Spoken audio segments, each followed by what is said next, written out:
Hello, my name is Hazen Kellner, and today I will be briefly teaching an excitatory and inhibitory neurocircuit.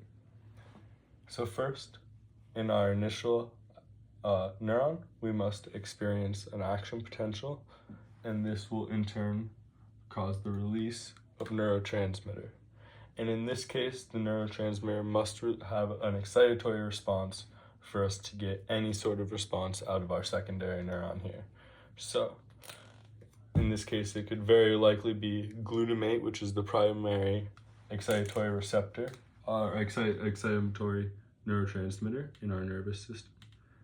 So we would have a bunch of glutamate receptors, such as AMPA receptors, which will allow permeation of sodium and potassium across this.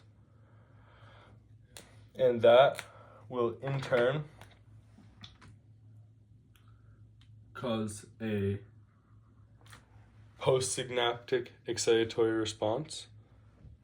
And then after that, in this case, it must be large enough to cause an action potential in order for us to have any neurotransmitter released from here. And now this is where things are going to start to differ between our excitatory and our inhibitory circuits. If this circuit is inhibitory, then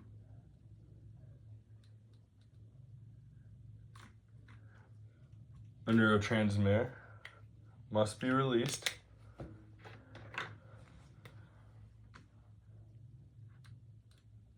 such as GABA that often causes inhibitory responses. It is the primary inhibitory, and there must be GABA receptors such as GABA-A, which are ionotropic chloride channels. So this will increase permeability to chloride ions. In turn, here in the cell body, we will experience an inhibitory postsynaptic effect, or a hyperpolarizing event.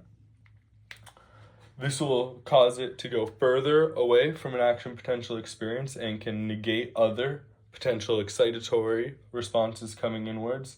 And overall, as long as this hyperpolarization is occurring at the axon hillock, then we will not get any action potential whatsoever, and we don't have to worry about this axon terminal here because no synaptic transmission is going to occur. So, moving on to excitatory, this is going to be quite similar to what we saw going on up here. We'll have the release of some excitatory,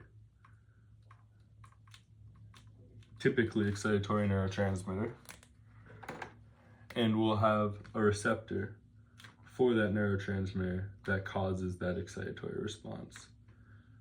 In this case, let's say we're still talking about glutamate, and we still have AMPA receptors here that are going to increase permeability of sodium and potassium and cause a excitatory postsynaptic event. And then that in turn, here in the axon, is going to cause an action potential.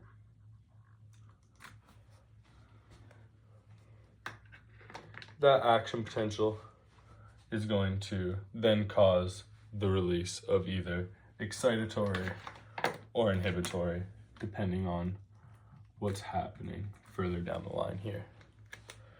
Now, one thing worth mentioning is, because these are both smaller non-polypeptide transmitters, these are both likely to originate right here in the axon terminal before we see them exit the cell.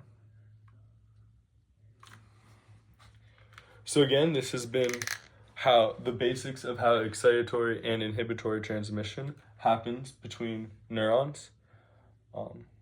Thank you for watching.